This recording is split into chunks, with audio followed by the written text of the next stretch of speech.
మోడీ పాలనలో అభివృద్ధి ఎక్కువ జరిగిందా లేక కాంగ్రెస్ పాలనలోనా?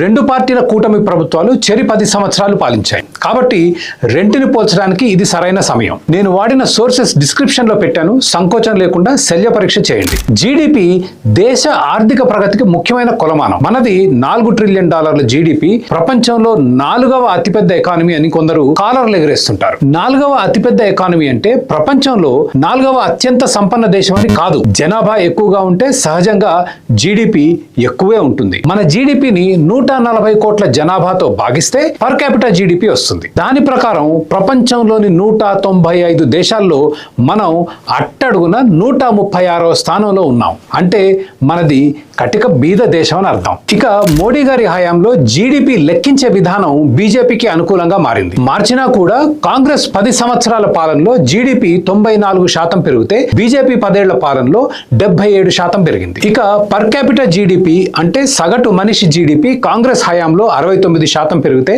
మోడీ గారి హయాంలో 60% పెరిగింది. ఈ గణాంకాల మీద కోవిడ్ ప్రభావం ఎంత, నూతన జీడిపి ప్రభావం ఎంత అనేది మీ విజ్ఞతకు వదిలేస్తున్నాను.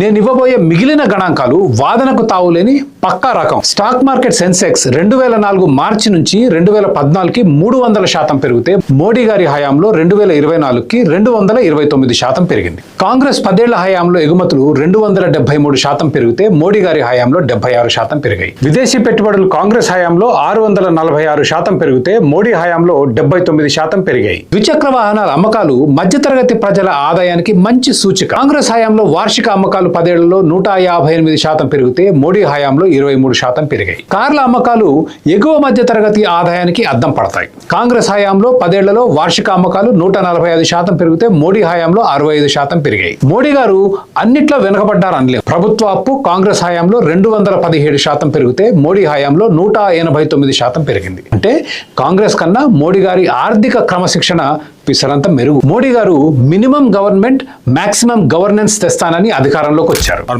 మంత్ర రహా హై మినిమం గవర్నమెంట్ మాక్సిమం గవర్నెన్స్. కానీ చెప్పిన దానికి విరుద్ధంగా పన్నులు పెంచారు, ప్రభుత్వ ఖర్చులు పెంచారు, ఎగుమతులు దిగుమతుల మీద ఇందిరాగాంధీ కాలం నాటి సోషలిస్ట్ ఆంక్షలు పెట్టారు.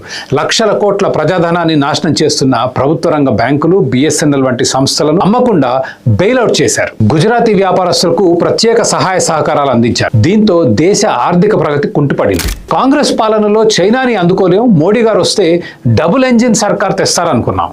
ఆయన హిందుత్వ అజెండా పూర్తి చేశారు, కానీ అభివృద్ధి అజెండాలో విఫలమయ్యారు. చైనాకి ధీటుగా అభివృద్ధి చేసే వన్స్ ఇన్ ఎ జనరేషన్ అవకాశాన్ని మోడీ గారు కాలరాశారు. 10 ఏళ్ల మోడీ పాలన లెగసీ ఏంటి అంటే లాస్ట్ డెకేడ్.